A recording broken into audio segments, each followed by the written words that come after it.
जिले में विकास और सुशासन उत्सव का भव्य आयोजन। प्रभारी मंत्री जवाहर सिंह मैडम के आतिथ्य में जिला स्तरीय विकास और सुशासन उत्सव संपन्न। धौलपुर राजस्थान दिवस साप्ताहिक महोत्सव के अंतर्गत विकास और सुशासन उत्सव का जिला स्तरीय आयोजन किया गया। नगर परिषद के टाउन हॉल में आयोजित जिला स्तरीय कार्यक्रम में प्रभारी मंत्री और राज्य मंत्री गृह, गोपालन, पशुपालन, डेयरी और मत्स्य विभाग जवाहर सिंह मैडम ने शिरकत की। इस अवसर पर मुख्यमंत्री भजनलाल शर्मा की अध्यक्षता में भीलवाड़ा के चित्रकूट धाम स्टेडियम में आयोजित राज्य स्तरीय कार्यक्रम का वीडियो कॉन्फ्रेंसिंग के माध्यम से सीधा प्रसारण किया गया। राज्य स्तरीय कार्यक्रम के तहत कई योजनाओं का हुआ शुभारंभ। राज्य स्तरीय कार्यक्रम में मुख्यमंत्री भजनलाल शर्मा ने 10,000 करोड़ रुपए के विभिन्न विकास कार्यों का शिलान्यास और लोकार्पण किया। साथ ही राजस्थान पत्रकार स्वास्थ्य योजना, सभी जिलों की पंच गौरव पुस्तिका, ई उपचार ऐप का शुभारंभ किया गया। कार्यक्रम को संबोधित करते हुए प्रभारी मंत्री ने कहा कि सरकार बहुमुखी विकास के कार्य करते हुए सुशासन की संकल्पना को साकार कर रही है। स्वयं सहायता समूह से लेकर औद्योगिक निवेश को बढ़ावा देने तक हर मोर्चे पर प्रभावी ढंग से कार्य किए जा रहे हैं। कार्यक्रम के समापन की घोषणा करते हुए जिला कलेक्टर श्रीनिधि वीची ने सभी अतिथियों और आमजन को धन्यवाद ज्ञापित किया। इस अवसर पर बाड़ी विधायक जसवंत सिंह गुर्जर, अतिरिक्त जिला कलेक्टर हरिराम मीणा, भाजपा जिला अध्यक्ष सत्येंद्र पारासर, भाजपा नेता जगमोहन बघेल, शिवचरण कुशवाहा, नीरजा शर्मा, धीर सिंह जादव सहित अन्य उपस्थित रहे। उन लोगों को मजबूत करने का, उनकी आर्थिक स्थिति सुधारने का काम राजस्थान की सरकार कर रही है। किसान की स्थिति सुधारने का काम कर रही है। आपको उचित मूल्य मिले इसकी व्यवस्था कर दी। इसके अलावा जो भारत सरकार से किसान सम्मान निधि प्रधानमंत्री जी 6,000 रुपए देते थे, उसको 8,000 किया, इस बार 9,000 कर दिया। आपके खातों में ट्रांसफर करने का काम कर रहे हैं। मजदूरी करने वाले लोगों की बेटी की शादी कैसे हो, उनको चिकित्सा की सुविधाएं कैसे मिले, उनके सीधे खातों में राशि ट्रांसफर करने का काम करते हैं। विभिन्न योजना है, हमारी महिला समृद्ध हो, युवाओं को रोजगार मिले। कल मैं अभी कलेक्टर साहब से बात कर रहा था, कल हम बेरोजगार युवाओं को नियुक्ति पत्र देंगे तो 150 लोगों को नौकरी धौलपुर जिले में मिली है। इस वर्ष उनके नियुक्ति पत्र पूरे राजस्थान में 60,000 से ज्यादा। धौलपुर के गरवापुरा गांव में सुबह दो पक्षों के बीच हुए विवाद के बाद फायरिंग में नाबालिग घायल हो गया। घटना के समय करण अपने घर के बाहर खड़ा था। गांव में दो व्यक्ति भूरा और सौरभ के बीच झगड़ा चल रहा था। विवाद बढ़ने पर एक पक्ष ने फायरिंग कर दी। गोली पास में खड़े करण के पैर में लग गई और वह लहूलुहान होकर गिर पड़ा। घायल नाबालिग को तुरंत धौलपुर जिला अस्पताल में भर्ती कराया। डॉक्टरों की टीम उसकी स्थिति पर लगातार नजर रख रही है। घायल के चचेरे भाई परमाल सिंह ने पूरी घटना की जानकारी पुलिस को दी। सूचना मिलने पर स्थानीय पुलिस मौके पर पहुंची। पुलिस ने घटनास्थल का मुआयना किया। दोनों पक्षों से पूछताछ की जा रही है। फायरिंग करने वाले आरोपी की तलाश जारी है। गांव में तनाव का माहौल है। पुलिस स्थिति को नियंत्रित करने के लिए मौके पर तैनात है। पुलिस ने आश्वासन दिया है कि आरोपी को जल्द ही गिरफ्तार कर लिया जाएगा। दिन में तेरा भूरा में सौर में लड़ाई हो रही थी। जो करण गया देखने के लिए, उसके बाद में उसमें गोली लग गई करण। भजनलाल सरकार ने राजस्थान में रीट परीक्षा के लिए महिलाओं को 50% आरक्षण देने का ऐलान किया, जिससे लड़कियों और महिलाओं में खुशी की लहर देखने को मिल रही है। इसके साथ ही तृतीय श्रेणी शिक्षक भर्ती लेवल 2 में विशेष शिक्षा अध्यापक के पदों पर नियुक्ति के लिए नियमों में भी राहत दी गई है। अब विशेष बीएड और 2 वर्षीय विशेष शिक्षा डिप्लोमा धारकों के अलावा सामान्य बीएड के साथ 2 वर्षीय डिप्लोमा वाले भी इन पदों के लिए पात्र होंगे। पहले तृतीय श्रेणी शिक्षक भर्ती में महिलाओं के लिए 30% आरक्षण था, जिसे बढ़ाकर अब 50% कर दिया गया है। इस फैसले से आशुतोष कोचिंग क्लासेस में पढ़ने वाली लड़कियों और महिलाओं में खासा उत्साह देखने को मिल रहा है। उन्होंने भजनलाल सरकार को धन्यवाद देते हुए अपनी खुशी जाहिर की है। धौलपुर से सुखदेव कांकोलिया की रिपोर्ट। जो आरक्षण दिया हुआ है सरकार ने, तो इस समय आपको कैसा लग रहा है? भजनलाल सरकार ने जो हमें आरक्षण दिया है उससे हम बहुत खुश हैं। हमें सारी लड़कियों को सुविधा प्राप्त है, इससे हम आगे अपने मंजिल को अच्छे से प्राप्त कर पाएंगे। सारी लड़कियों को इससे हम अच्छे से सुविधा मिलेगी, सब अच्छे से सपोर्ट अच्छा आगे सपोर्ट मिल जाएगा, जिससे लड़कियाँ पढ़ाई में आगे बढ़ेंगी। मेरा नाम निकिता है। नहीं तो आप यहाँ पर जो कोचिंग पे जो आप पढ़ने के लिए आ रहे हो, कब से आ रहे हो, वैसे समय कितना हुआ? मेरे को तो मैं तो आज से आई हूँ, लेकिन ये बैच तो बहुत दिनों से चल रहा है। मैंने आज से ही कितने घंटे पढ़ाई करती हो आप डेली पर डे लगभग? मेरा 4-5 घंटे तो स्टार्टिंग में, आगे से मैं बढ़ाऊँगी। तो आरक्षण मिल चुका है, तो अब आपको क्या बनना है, आगे क्या बनोगे बड़े होकर? और बनना चाहूँगी। क्या नाम है आपका? जो सरकार ने आरक्षण दिया हुआ है तो इस समय आपको कैसा लग रहा है? ऐसा लग रहा है कि सरकार ने मतलब हमारे देश द्वारा आरक्षण दिया, महिलाओं की स्थितियों को ऐसा समझा कि लड़कियाँ आकर पढ़ नहीं पाती हैं और उन्होंने आरक्षण दे दिया है, तो बहुत सारी लड़कियाँ तैयारी कर पाएंगी और अपने पैरों पर खड़ी हो पाएंगी, सेल्फ डिपेंड बन पाएंगी। इस समय जो आपके मित्र हैं उनमें किस आरक्षण को देखते हुए माहौल कैसा है, उनमें आगे क्या बनना चाहते हो आप? सब सारी लड़कियाँ बहुत खुश हैं और उन्होंने पहले प्री किया है, तो अब उन्हें ये मौका मिल गया तो सारी में इसकी तैयारी करके अपने पैरों पर खड़ी सकती हैं और खुद मतलब डिपेंड कर सकती हैं अपने लिए। क्या नाम तुम्हारा? नाम क्या है? मेरा नाम प्रिया। खुशखबरी खुशखबरी खुशखबरी। धौलपुर जिले की जानी पहचानी सबसे पुरानी दुकान राजाखेड़ा बाईपास वाली दुकान सम्राट बिल्डिंग मटेरियल गुप्ता जी की दुकान अब ओड़ेला रोड भद्रकाली मंदिर के सामने रिको ऑफिस के बगल में आ गई है। होली त्योहार पर विशेष छूट और विभिन्न प्रकार के उपहार का मौके का लाभ उठाएं। हमारे यहाँ पर सभी प्रकार की कलर सीट, प्रोफाइल टाटा, शक्ति, जीसी सीट, अपोलो कंपनी का कलर सीट, पाइप और सभी प्रकार की फिटिंग सामान, बिल्डिंग मटेरियल के थोक और गैरेज विक्रेता। नॉट हमारे यहाँ पर अंकुर सीमेंट, चद्दर, अल्ट्राटेक सीमेंट, बागड़ सीमेंट, बिरला उत्तम सीमेंट, टीएमटी सरिया, पीवीसी पाइप, रेडीमेड चौखट, जंगला और रेडीमेड लोहे के गेट, थोक व गैरेज विक्रेता एक बार सेवा का मौका अवश्य दे। प्रोपराइटर चंद्र प्रकाश गुप्ता और विनय गुप्ता। मोबाइल नंबर 9414584856 और 8432537151। राजस्थान पेंशनर समाज धौलपुर का सम्मान समारोह आयोजित। पेंशनर समाज धौलपुर का वार्षिक अधिवेशन परशुराम सेवा सदन मचकुंड रोड धौलपुर में संपन्न हुआ। कार्यक्रम की अध्यक्षता पेंशनर समाज के प्रदेश अध्यक्ष शंकर सिंह मनोहर ने की तथा मुख्य अतिथि के रूप में सतीश वैसला जिला कोषाधिकारी रहे। डोरीलाल प्रदेश उपाध्यक्ष सीपी शर्मा, पूर्व जेलर एस खंगारोत, अमर सिंह, गोविंद शर्मा, गोपाल सिंह, रामेश्वर दयाल शर्मा, श्याम सुंदर कटारा, सहायक कोषाधिकारी राकेश गर्ग, पूरन चंद बोहरा अति विशिष्ट अतिथि के रूप में उपस्थित रहे। अतिथियों का पेंशनर समाज के जिला अध्यक्ष विशंबर दयाल शर्मा, संयोजक दयाकांत सक्सेना, अनवार अहमद, सुरेश गोस्वामी, गोविंद सक्सेना, प्रभाकर दीक्षित आदि सदस्यों ने माला और साफा पहनाकर स्वागत किया। कार्यक्रम में 135 पेंशन जिन्होंने 80 वर्ष पूर्ण कर ली उनको सम्मानित किया गया। पेंशनर समाज के प्रदेश अध्यक्ष शंकर सिंह मनोहर ने कहा कि पेंशन लोगों की समस्याओं को पहली बार प्रदेश सरकार ने गंभीरता से दिया है। पेंशनर समाज के हित में मुख्यमंत्री ने 10 महत्वपूर्ण घोषणा की है। पूरे राजस्थान के पेंशनरों की समस्याओं के लिए प्रदेश संगठन हमेशा तत्पर रहता है। मीडिया प्रभारी सुरेश गोस्वामी ने बताया कि धौलपुर जिले में पेंशनर समाज का यह पहला अधिवेशन है जिसमें बड़ी तादाद में पेंशनरों ने भाग लिया। उन्होंने बताया कि मंचासीन भामाशाह सीपी शर्मा द्वारा धौलपुर में पेंशनर भवन बनाने के लिए 5 लाख रुपए की सहयोग राशि देने की घोषणा की। कार्यक्रम के दौरान पेंशनर समाज के संयोजक दयाकांत सक्सेना, प्रदेश अध्यक्ष विशंबर दयाल शर्मा और सुरेश गोस्वामी के द्वारा चंबल प्रभा न्यूज चैनल के धौलपुर संवाददाता सुखदेव कांकोलिया को पुष्पमाला और शील्ड देकर सम्मानित किया गया। इस दौरान मुख्य अतिथि के रूप में कोषाधिकारी सतीश वैसला ने धौलपुर कोषालय से संबंधित पेंशनरों की सभी समस्याओं को शीघ्र हल करने की बात कही। उन्होंने पेंशनरों से सीधे मिलकर अपनी समस्या बताने की बात कही। जिला मंत्री अनवर अहमद ने अधिवेशन का प्रतिवेदन प्रस्तुत किया। धौलपुर से सुखदेव कांकोलिया की रिपोर्ट। कभी किसी मुख्यमंत्री ने पहले बजट में पेंशनरों के लिए इतनी घोषणा नहीं की किसी हिंदुस्तान, जिसमें वो बहुत सारी समस्याएं आती हैं जो काफी समय से लंबित थी।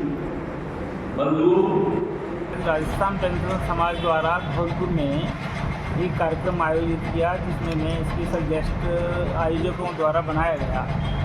पेंशनर समाज का जो मोटी प्रॉब्लम थी, समस्या थी कि यहाँ पेंशनर समाज को बैठने के लिए, एकजुट होने के लिए किसी प्रकार का भवन नहीं है। तो राजस्थान सरकार ने ये आदेश दिए हैं कि हर जिले में पेंशनर का भवन बनाएगा। वो सब उसके आदेश की पालना में जिला कलेक्टर भूमि आवंटन करेगा।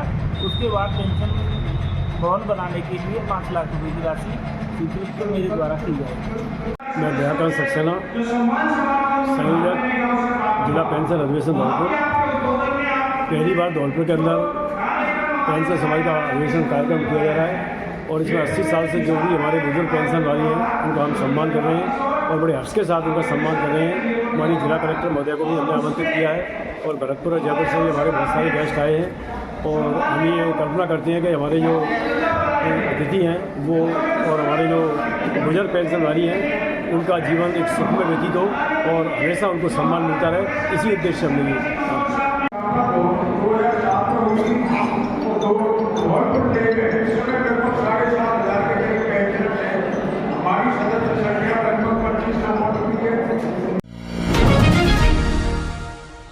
मुस्लिम समाज के लोगों ने विवादित कब्रिस्तान की भूमि को लेकर मुख्यमंत्री के नाम उपखंड अधिकारी को सौंपा ज्ञापन। बसेड़ी कस्बे के कोली का अड्डा स्थित कब्रिस्तान भूमि का भूमाफिया के पक्ष में पट्टा स्थानांतरण करने वाले ईओ और अन्य दोषी अधिकारी तथा कब्रिस्तान की सरकारी 4 दीवारी को तोड़ने और नींव खोदने वाले भूमाफिया और उसकी गैंग के खिलाफ मुकदमा दर्ज कराने को लेकर मुस्लिम समाज बसेड़ी के लोगों ने मुख्यमंत्री के नाम उपखंड अधिकारी सुधा रानी मीणा को ज्ञापन सौंपा। दिए गए ज्ञापन में बताया गया है कि वर्ष 2016 में न्यायालय एसडीएम बसेड़ी में कब्रिस्तान कोली का अड्डा तिमासिया के मामले में मुस्लिम पक्ष तथा दूसरे पक्ष के मध्य समझौता कराया, जिसमें सहमति बनी कि मुस्लिम पक्ष इसमें नए मुद्दे नहीं दफनाएंगे तथा कब्रों में गंदा पानी नहीं जाए, इसके लिए 4 दीवारी ग्राम पंचायत द्वारा कराए जाने का निर्णय दिया गया। इस मामले को लेकर 31 अगस्त 2020 को ग्राम पंचायत तिमासिया द्वारा 3 लाख रुपए से 4 दीवारी का निर्माण करा दिया गया। इसके बाद अचानक 22 मार्च 2025 को नगरपालिका बसेड़ी के ईओ द्वारा बबलू कोली पुत्र रामवीर शाक्य निवासी कोली का अड्डा को भवन निर्माण की स्वीकृति दे दी गई तथा 26 मार्च 2025 को भूमाफिया बबलू कोली ने कब्रिस्तान की 4 दीवारी तोड़कर नींव खोदना शुरू कर दिया। मुस्लिम पक्ष के लोगों को जानकारी मिली तो वह मौके पर पहुंचे तथा मना किया तो माफिया बबलू कोली और उसकी गैंग ने हमला बोल दिया, जिसमें अनवरी पत्नी शाहिदा को सिर में गंभीर चोट आई। साथ ही आरोप लगाते हुए कहा कि नगरपालिका के तत्कालीन ईओ योगेश कुमार पिप्पल द्वारा गुपचुप तरीके से 2 पट्टे कब्रिस्तान भूमि में माफिया बबलू कोली को जारी कर दिए, जिसकी सूचना लोकल अखबार में नहीं देकर जिले के बाहर दी गई। न ही मौके पर जांच और नापतौल की गई, इसलिए पट्टों को निरस्त किया जाए और संबंधित के खिलाफ मुकदमा दर्ज कराया जाए। लोगों ने बताया कि कब्रिस्तान भूमि की बेशकीमती जमीन पर माफिया कई वर्षों से नजरें गड़ाए बैठे हैं तथा हड़पने के प्रयास में है। भूमाफिया बबलू कोली द्वारा 4 दीवारी तोड़कर सरकारी संपत्ति को नुकसान पहुंचाया है, इसके खिलाफ ईओ द्वारा मुकदमा दर्ज कराया जाए तथा कब्रिस्तान की पुनः 4 दीवारी कराई जाए। मुस्लिम समाज बसेड़ी के लोगों ने बताया कि अभी रमजान का महीना चल रहा है, यदि इस मामले को लेकर शीघ्र कार्यवाही नहीं की गई तो रमजान महीने के बाद मुस्लिम समाज के लोग आंदोलन के लिए उतारू होंगे। ज्ञापन देने वालों में सुलेमान खान, इस्लाम, राजू, चांद, सुल्तान, आबू, राशिद, पिरुद्दीन, अनीश, साविर, शेखर, जुगनू, कालू, साहिल, हनीफ और दीपू सहित बड़ी संख्या में मुस्लिम समाज के लोग मौजूद रहे। बसेड़ी से अवधेश शर्मा की रिपोर्ट। बाड़ी बार एसोसिएशन ने न्यायिक कार्य का बहिष्कार कर मुख्यमंत्री के नाम एसडीएम को सौंपा ज्ञापन। यह कार्यवाही धौलपुर में एक वरिष्ठ अधिवक्ता पर हुए हमले के विरोध में की गई। बार एसोसिएशन के अध्यक्ष मुकेश कौशिक के अनुसार 21 मार्च को धौलपुर के कैथरी रिसोर्ट के पास वरिष्ठ अधिवक्ता उपेंद्र शर्मा पर हमला किया गया। घायल अधिवक्ता वर्तमान में अस्पताल में उपचाराधीन है। पुलिस में शिकायत दर्ज कराने के बावजूद आरोपी अभी तक फरार है। इस घटना से जिले के वकीलों में असुरक्षा की भावना पैदा हो गई। बार एसोसिएशन ने एसडीएम भगवत शरण त्यागी को सौंपे ज्ञापन में आरोपियों की तत्काल गिरफ्तारी की मांग की। साथ ही अधिवक्ता संरक्षण अधिनियम को शीघ्र पारित करने की मांग भी रखी गई। विरोध प्रदर्शन में बार एसोसिएशन के सभी सदस्य मौजूद रहे। आज हमने एडवोकेट साथी हमारे उपेंद्र शर्मा जो 28 मार्च को अपने कोर्ट से घर जा रहे थे, उस समय कुछ अज्ञात हमलावरों ने उन पर हमला किया जिससे वो घायल हो गए। पुलिस और प्रशासन द्वारा आज तक उनको गिरफ्तारी नहीं की गई है। इसके विरोध स्वरूप हमने स्वैच्छिक कार्य का अवकाश रखा। ये है कि हमारे धौलपुर के वरिष्ठ अधिवक्ता उपेंद्र शर्मा जी के ऊपर कुछ असामाजिक तत्वों ने जानलेवा हमला किया है, जिसकी पूरी बार घोर निंदा करती है। और ये असामाजिक तत्व जो आए दिन घटनाएं कर रहे हैं, अगर इनको इसी स्तर पर नहीं रोका गया तो ये आगे चल के बहुत बड़ा समाज के लिए, अधिवक्ताओं के लिए बहुत बड़ी नासूर बन जाएंगे। और हमारी तो प्रशासन से, गवर्नमेंट से यही मांग है कि ये आए दिन अधिवक्ताओं पे हमले हो रहे हैं, इसमें कहाँ कमी है? कहीं न कहीं प्रशासन की ढील है या गवर्नमेंट के द्वारा कहीं न कहीं लापरवाही बरती जा रही है। उनके जो सुरक्षा का कवच अगर ये दे दें तो ये ऐसी घटनाओं की पुनरावृत्ति नहीं। धौलपुर जिले में अधिवक्ताओं के साथ आए दिन मारपीट हो रही है। पहले बाड़ी हुई थी और धौलपुर के जो मेंबर हैं उपेंद्र कुमार शर्मा जी, उनके साथ कुछ असामाजिक तत्वों द्वारा मारपीट की गई है। तो इसके बारे में हम विरोध प्रकट करते हैं और जब तक मुलजिमान को गिरफ्तार नहीं किया जाएगा, उनके खिलाफ सख्त कार्रवाई नहीं की जाएगी, तब तक ये आंदोलन जारी रहेगा। Saint Joseph international school Dholpur में आज खेल प्रतियोगिता का आयोजन किया गया, जिसमें छात्र छात्राओं के बीच विभिन्न प्रकार के खेल, cricket, badminton, music chair, lemon race, रुमाल झपट्टा, रस्साकसी, सतोलिया, फुटबॉल, वॉलीबॉल, बैडमिंटन, छोटे बच्चों के लिए मिल्की माउस, ट्रैम्पोलियन और इंडोर गेम्स आदि खेल खिलाए गए। इस दौरान विद्यालय के प्रधानाचार्य प्रवीण त्यागी ने बताया कि जीवन में पढ़ाई के साथ साथ खेल भी जरूरी है, क्योंकि खेलों से मानसिक और शारीरिक विकास होता है। छात्र छात्राओं के बीच किताबी ज्ञान के साथ साथ खेलों का खेलना भी अति आवश्यक है। इस दौरान विद्यालय निर्देशक शरीफ खान, एडवोकेट और प्रधानाचार्य प्रवीण त्यागी और स्टाफ और छात्र छात्राएं मौजूद रहे। धौलपुर से सुखदेव कानकोलिया की रिपोर्ट। आदतन मोटरसाइकिल चोर गिरफ्तार, धौलपुर पुलिस की बड़ी कामयाबी। धौलपुर जिला पुलिस अधीक्षक सुमित मैणा के निर्देशन में अतिरिक्त पुलिस अधीक्षक कमल कुमार जांगीर, अतिरिक्त पुलिस अधीक्षक मनोज कुमार शर्मा और व्रताधिकारी व्रत सरमोत्रा नरेंद्र कुमार के सुपरविजन में सरमोत्रा थाना प्रभारी कृपाल सिंह और उनकी टीम ने आदतन मोटरसाइकिल चोर नहने उर्फ अनार सिंह को प्रोडक्शन वारंट पर धौलपुर जेल से गिरफ्तार करने में सफलता हासिल की। थाना प्रभारी कृपाल सिंह ने बताया कि दिनांक 9/3/2025 को रामनरेश पुत्र सिवीना मीना उम्र 36 साल निवासी मानपुरा थाना सरमोत्रा ने थाने में एक तहरीर पेश की। इसमें बताया गया कि उनकी motorcycle RZ 34 SW 2720 HF deluxe DRS को रात के समय अज्ञात चोरों ने चुरा लिया। इस शिकायत पर पुलिस ने प्रकरण संख्या 9/25 धारा 303(2) BNS के तहत मामला दर्ज कर अनुसंधान शुरू किया। जांच के दौरान मुलजिम नहने उर्फ अनार सिंह पुत्र बच्चू सिंह गुर्जर निवासी बहराना थाना आंगई को चोरी के मामले में संलिप्त पाया गया। पुलिस ने उसके कब्जे से चुराई गई मोटरसाइकिल बरामद की, जिसे थाना सोने का गुर्जा पुलिस ने जब्त किया। प्रकरण दर्ज पर मुलजिम को जेल भेजा गया था। अब उसे प्रोडक्शन वारंट के जरिए धौलपुर जेल से गिरफ्तार किया गया। पुलिस इस मामले में अन्य संलिप्त आरोपियों और चोरी की अन्य मोटरसाइकिलों के बारे में पूछताछ व अनुसंधान कर रही है।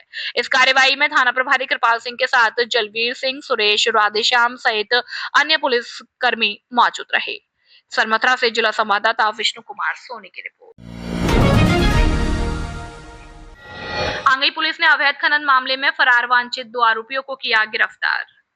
अवैध चंबल बजरी खनन व परिवहन के खिलाफ जारी अभियान के तहत आंगई थाना पुलिस ने कार्रवाई करते हुए 2 वांछित आरोपियों को गिरफ्तार किया। गिरफ्तार किए गए दोनों आरोपियों पर पुलिस कार्यवाही के दौरान अवैध पत्थर ब्लॉकों से भरी ट्रैक्टर ट्रॉलियों को छोड़कर फरार होने का मामला दर्ज था।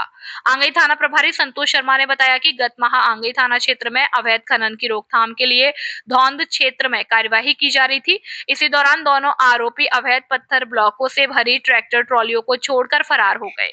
जिस मामले में पुलिस को मुखबिर से सूचना मिली थी कि वांछित आरोपी आंगई क्षेत्र में खड़े हैं, जिस सूचना पर थाने में पुलिस टीम को रवाना किया गया। टीम ने वांछित आरोपी पंकज गुर्जर पुत्र जगन्नाथ गुर्जर उम्र 27 साल निवासी नगला कोली थाना गढ़ी वांजना भरतपुर और राम नरेश गुर्जर पुत्र राजूलाल गुर्जर उम्र 40 साल निवासी निधाराबाड़ी को घेराबंदी कर गिरफ्तार किया। थाना प्रभारी ने बताया कि आरोपी के खिलाफ फॉरेस्ट एक्ट में मामला दर्ज है, जिस मामले को लेकर पुलिस आरोपी से पूछताछ कर रही है। पूछताछ के बाद आरोपी को कोर्ट में पेश किया जाएगा। सरमथरा से जिला संवाददाता विष्णु कुमार सोनी की रिपोर्ट। राजस्व गांव कटेलपुरा को हिंगोटा ग्राम पंचायत में नहीं जोड़ने को लेकर जिला कलेक्टर को सौंपा ज्ञापन। बसेड़ी के राजस्व गांव कचेलपुरा के ग्रामीणों ने जिला कलेक्टर को ज्ञापन सौंपकर राजस्व गांव कचेलपुरा को हिंगोटा ग्राम पंचायत में नहीं जोड़ने और दिनकटा को ग्राम पंचायत मुख्यालय बनाने की मांग की। ग्रामीणों ने ज्ञापन में बताया कि राजस्व गांव कटेलपुरा को नवगठित हिंगोटा ग्राम पंचायत में जोड़ा जा रहा है, जो प्रशासनिक और व्यवहारिक दृष्टि से सही नहीं है। हम कटेलपुरा ग्रामवासी हिंगोटा ग्राम पंचायत में सम्मिलित नहीं होना चाहते। हम समस्त ग्रामवासी पहले ही कचेलपुरा को झील ग्राम पंचायत से पृथक कर समीपवर्ती गांव खलईपुर, दुनियापुरा, पोहप सिंकापुरा और दिनकटा को मिलाकर नवीन ग्राम पंचायत बनाने की मांग उपखंड अधिकारी के समक्ष रख चुके हैं और दिनकटा को ग्राम पंचायत मुख्यालय बनाए जाने का भी प्रस्ताव रखा है। साथ ही सभी ग्रामवासियों ने कटेलपुरा को नवीन गठित ग्राम पंचायत हिंगोटा में सम्मिलित न करके समीपवर्ती ग्राम खलईपुर, दुनियापुरा, पोहप सिंकापुरा और दिनकटा को मिलाकर नई ग्राम पंचायत के गठन की मांग की है। बसेड़ी से अवधेश शर्मा की रिपोर्ट। राजाखेड़ा पंचायत समिति में बैठक प्रधान लता कंवर की अध्यक्षता में हुई। बैठक में पूर्व विकास अधिकारी द्वारा बिना अनुमोदन जारी किए गए पदस्थापना आदेशों को वापस लेने का निर्णय लिया गया। प्रधान ने बताया कि 32 ग्राम पंचायतों में केवल 16 ग्राम विकास अधिकारी कार्यरत है। इसी तरह 15 कनिष्ठ सहायक है, जिनमें से 2 पंचायत समिति में तैनात है। कर्मचारियों की कमी को देखते हुए सभी ग्राम विकास अधिकारियों पर डबल चार्ज है। इसी के साथ ही कनिष्ठ सहायकों को भी अतिरिक्त जिम्मेदारी दी जाएगी। इससे ग्रामीणों की समस्याओं को बेहतर समाधान हो सकेगा। समिति ने पंचायत भवन की साफ सफाई और कर्मचारियों की बैठक व्यवस्था पर भी चर्चा की। बारिश के मौसम में पंचायत समिति की छत से पानी टपकने की समस्या को देखते हुए मरम्मत कराने का भी निर्णय लिया गया। बैठक में प्रधान लता कंवर के अलावा नवल सिंह जादौन, रामवीर त्यागी, नीरज देवी, रजनी देवी, अनिता देवी, नंदराम भगेल, अचल सिंह और संस्थापक बाबू धीरा प्रताप सहित अन्य सदस्य मौजूद थे। केला देवी के लिए पैदल यात्रियों का उत्साह, बाड़ी से जत्था रवाना।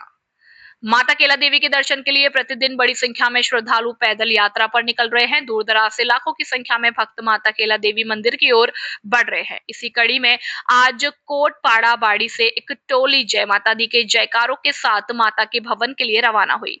इस अवसर पर बहरे कल्ला, खिदरपुर वाले और पार्षद संगीत शर्मा ने तिलक लगाकर युवा शक्ति को रवाना किया। इस जत्थे में राकेश शर्मा, नवीन शर्मा, पुनीत कपरेला, ध्रुव पंडित, कन्हैया सोनी, धनंजय शर्मा सहित अन्य भक्त शामिल हुए, जो माता रानी के दरबार की और पैदल यात्रा के लिए उत्साह के साथ निकले। श्रद्धालुओं का यह जोश और भक्ति भाव देखते ही बन रहा है, क्योंकि हर दिन माता के दर्शन के लिए पैदल यात्रियों की संख्या में इजाफा हो रहा है। निशुल्क कोचिंग सेंटर पर किया गया चित्रकला प्रतियोगिता का आयोजन। सरमथरा की कंचनपुरा गांव में समाजसेवी लक्ष्मी राम द्वारा निशुल्क कोचिंग सेंटर पर आज शुक्रवार को बच्चों के लिए चित्रकला प्रतियोगिता का आयोजन किया गया, जिसमें बड़ी संख्या में बच्चों ने भाग लेकर एक से बढ़कर एक शानदार चित्र बनाए।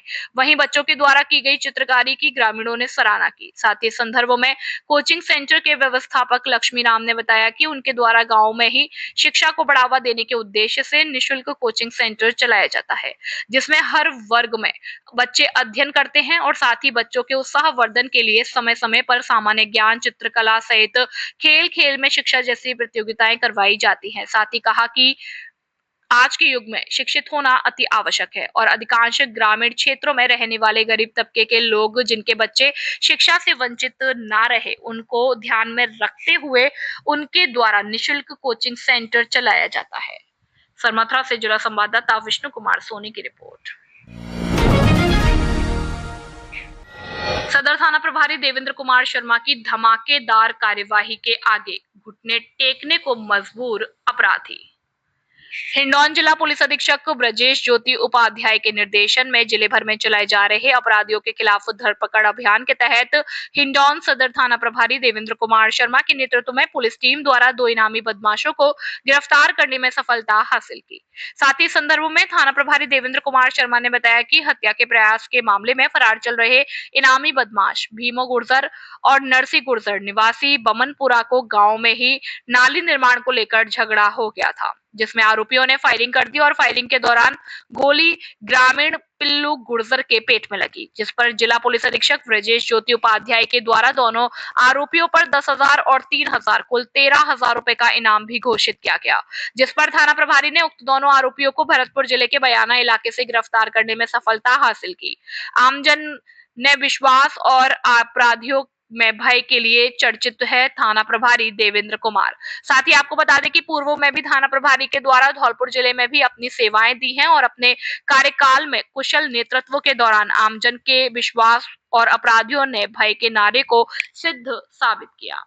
सरमत्रा से जिला संवाददाता विष्णु कुमार सोनी की रिपोर्ट। जिला पुलिस अधीक्षक महोदय जिला करौली द्वारा चलाए जा रहे जघन्य अपराधों में वांछित और फरार मुलजिमानों की धरपकड़ अभियान के तहत थाना सदर हिंडौन ने कार्रवाई करते हुए थाना सदर हिंडौन के मुकदमे 110/25 जिसमें हत्या के प्रयास में फरार वांछित मुलजिम भीमो उर्फ भीमा गुर्जर पुत्र बिज्जो गुर्जर निवासी बमनपुरा गुर्जर एवं मुलजिम नरसी गुर्जर पुत्र बिज्जो गुर्जर जो दोनों भाई हैं को गिरफ्तार करने में सफलता अर्जित की है। मुलजिम भीमो के खिलाफ पूर्व के काफ़ी प्रकरण दर्ज हैं जो थाने का एचएस भी है। श्रीमान जिला पुलिस अधीक्षक महोदय की तरफ से भीमो के 10,000 का इनाम और नरसी की गिरफ्तारी पर 3,000 का इनाम पृथक रूप से घोषित किया गया है। उक्त दोनों मुलजिमान थाना के टॉप 10 वांछित अपराधियों की लिस्ट में भी थे। उक्त दोनों मुलजिमों को गिरफ्तार कर प्रकरण से संबंधित अनुसंधान किया जा रहा है। मनिया तहसील के ग्राम इंछापुरा में दोपहर को विद्युत तारों की चिंगारी से 3 बीघा गेहूं की फसल जलकर हुई राख।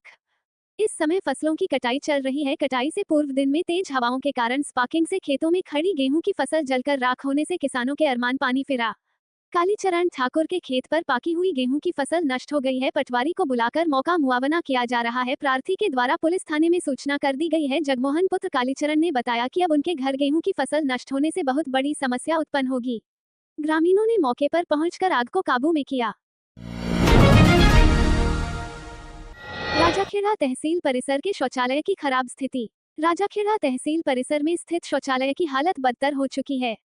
दीवारों पर जमी गंदगी, टूटी फूटी संरचना और हर ओर फैली दुर्गंध से यह स्पष्ट है कि प्रशासन ने स्वच्छता की ओर से आंखें मूंद रखी हैं। शौचालय में न तो नियमित सफाई हो रही है और न ही मरम्मत की कोई व्यवस्था है। नल और दरवाजे जर्जर हो चुके हैं, जिससे आमजन और तहसील कर्मचारियों को भारी असुविधा हो रही है। गंदगी और सीलन के कारण बीमारियों का खतरा लगातार बढ़ रहा है। स्थानीय नागरिकों का कहना है कि कई बार अधिकारियों को शिकायत देने के बावजूद कोई ठोस कार्रवाई नहीं हुई। मजबूरी में लोग खुले में शौच और पेशाब करने को विवश हो रहे हैं, जिससे स्वच्छता प्रभावित हो रही है। तहसील परिसर में रोजाना सैकड़ों लोग आते हैं, लेकिन शौचालय की दुर्दशा ने नागरिकों को परेशानी में डाल दिया है। स्वच्छता अभियान के दावों के बावजूद प्रशासन की अनदेखी साफ नजर आ रही है। लोगों ने प्रशासन से जल्द शौचालय की सफाई, मरम्मत और नियमित देखरेख की मांग की है। बाड़ी शहर के ठाकुरपाड़ा मोहल्ले में मुख्य सड़क के साइड में बरसों से नाला अवरुद्ध पड़ा हुआ है। इस अवरुद्ध नाले से गंदा पानी सड़क पर बह रहा है और कीचड़ एवं गंदगी के हालातों में लोगों का रास्ता निकालना तक मुश्किल है। उक्त मामले को लेकर कई बार नगर पालिका में शिकायत की गई है, लेकिन समस्या का स्थायी समाधान नहीं किया जा रहा। ऐसे में आज मोहल्ले के दर्जनों नागरिकों ने नगर पालिका के खिलाफ विरोध प्रदर्शन किया है। ठाकुरपाड़ा निवासी शैलेंद्र सिंह परमार, अनीश खान, आसिफ खान एवं अन्य ने बताया कि नाला अवरुद्ध होने से गंदा पानी सड़क पर बहता है। ऐसे में बड़े बुजुर्गों का और छोटे बच्चों का रास्ता निकालना मुश्किल है। कई बार नगर पालिका में शिकायत की है, लेकिन नगर पालिका के अधिकारियों द्वारा शिकायत का कोई स्थायी समाधान नहीं किया जा रहा। केवल एक सफाई कर्मचारी को भेजकर नाले को साफ करते हैं। 1 घंटे बाद स्थिति जस की तस हो जाती है। ये स्थान शहर के मुख्य पेट्रोल पंप के पास स्थित चौराहा है, जिसके ये हालात कई वर्षों से बने हुए हैं। ऐसे में नागरिकों द्वारा नगर पालिका प्रशासन के खिलाफ विरोध प्रदर्शन किया गया है और उपखंड प्रशासन से मामले में स्थायी समाधान की मांग की है। मामला ये है कि ये नाले की समस्या पिछले करीब 8-10 सालों से है, जिसकी हम कई बार नगर पालिका में अधिकारियों से शिकायत भी कर चुके हैं, लिखित में भी दे चुके हैं और मौखिक भी कर चुके हैं, लेकिन इस समस्या का कोई समाधान नहीं, न इस ओर ध्यान दिया नगर पालिका ने कभी भी। और ये स्थिति ये बनी हुई है कि आप देख रहे हो यहाँ से लेके और कितनी दूर तक गंदगी और कीचड़ ही कीचड़ भरा पड़ा है। नगर पालिका की तरफ से क्या आश्वासन दे दिया जाता है आपको? कुछ नहीं, नगर पालिका की तरफ से एक व्यक्ति भेजेंगे और नाले की सफाई करा देंगे, चालू करा देंगे, और नाले की स्थिति ये है कि 1 घंटे बाद फिर बंद हो जाता है। ये कब से हालात हैं ऐसी? ये पिछले करीब 10-12 सालों से। अभी तक नगर पालिका में कोई ध्यान नहीं दिया? कोई ध्यान नहीं दिया। क्या नाम है आपका? मेरा शैलेंद्र सिंह पर। पिताजी का नाम? रघुनंदन सिंह। इन दिनों मुस्लिम समाज का पवित्र रमजान माह चल रहा है, जिसमें गुरुवार को 26वें रोजे के समापन पर ईशा की नमाज के बाद फजर की नमाज तक पूरी रात शहर की विभिन्न मस्जिद और ईदगाहों में धार्मिक आयोजन किए गए और शबे कद्र की रात मनाई गई। इस दौरान खुदा की इबादत के बाद तबर्रुफ में जलेबी और अन्य मिठाइयों का वितरण किया गया। इस दौरान विभिन्न मस्जिदों में विशेष सजावट की गई और अल्लाह ताला से देश में अमन चैन की दुआ भी मांगी गई। इस दौरान विभिन्न मस्जिदों के मौलाना, हाफिज एवं इमामों का इस्तकबाल भी किया गया। शहर के घंटाघर स्थित शाही जामा मस्जिद में इस दौरान विशेष आयोजन देखने को मिला, जिसमें मस्जिद के मौलाना अनवारुल हक के साथ बिहार से आए हाफिज कुरान ने विभिन्न आयतें पढ़ी और खुदा की इबादत कैसे की जाए, दुआएं कैसे कबूल हो, इसको लेकर उपस्थित मुस्लिम भाइयों को जानकारी दी।